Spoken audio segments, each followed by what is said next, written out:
Okay, so today we'll be looking at two math problems that involve quadratics and discriminants.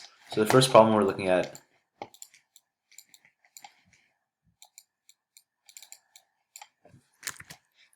gives us, it asks us to find the possible values of m such that m x squared plus 3x minus 4 is less than 0 for all x. So when it says less than 0, we're talking about the y value.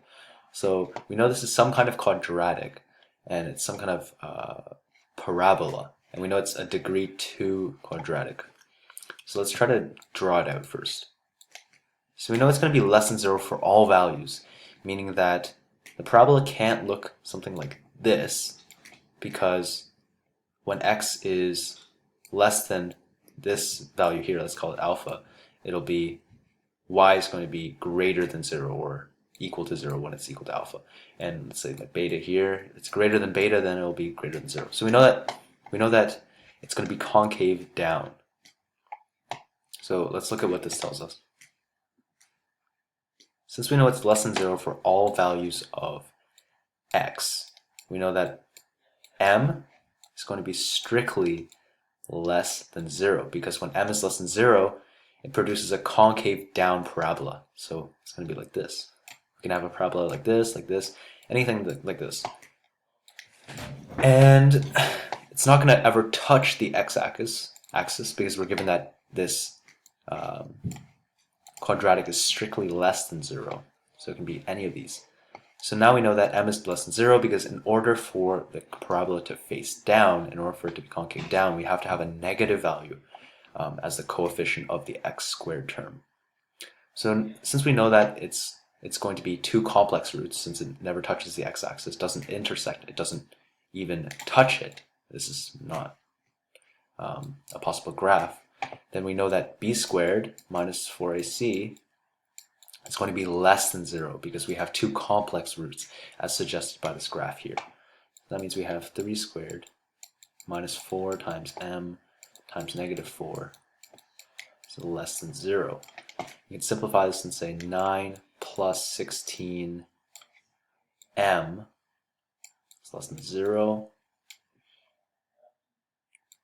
And how I got this is you have 3, this is your b term, m is your a term, negative 4 is your c term. You plug those in, you have 3 squared minus 4m negative 4 is less than 0 because we have two complex roots. So we simplify that, we get 9 plus 16m is less than 0. We rearrange that, we have 16m is less than 9. So m is less than 9 over 16, and we can't simplify that to an integer. So let's put that as our final answer for number 11. So now let's do number 12. Question 12. The positive difference between the zeros of the quadratic expression x squared plus kx plus 3 is the root of 69. Okay, so we're talking about positive difference, so that's going to be like the absolute value of the difference between the two roots. And we want to find the possible value of k. So when we're talking about the two roots, we know that we can represent this as x1 equals negative b plus root of, let's say, delta over 2a. Delta is just the discriminant.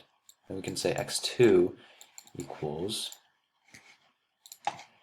negative b minus root of delta over 2a.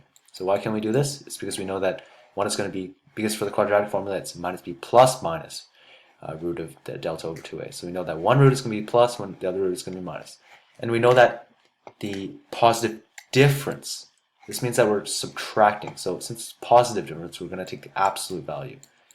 The absolute value of x1 minus x2 equals, keep in mind that this is equals to root 69, so we can use that for our computation. So we have negative b plus root of delta over 2a minus, so what we're going to have a minus in front of this, so it's going to be plus b plus root of delta, and we have the same denominator. So now let's simplify this. We know the negative b cancels. We have 2 root of delta, and let's put delta b squared minus 4c over 2a. 2's cancel. And now, let's see what we can do with this. We know that this equals root 69.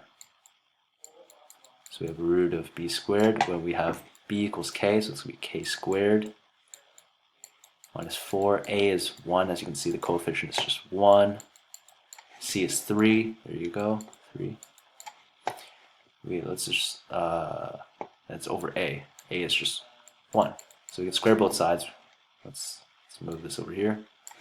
69 equals k squared minus 12. Add 12 on both sides.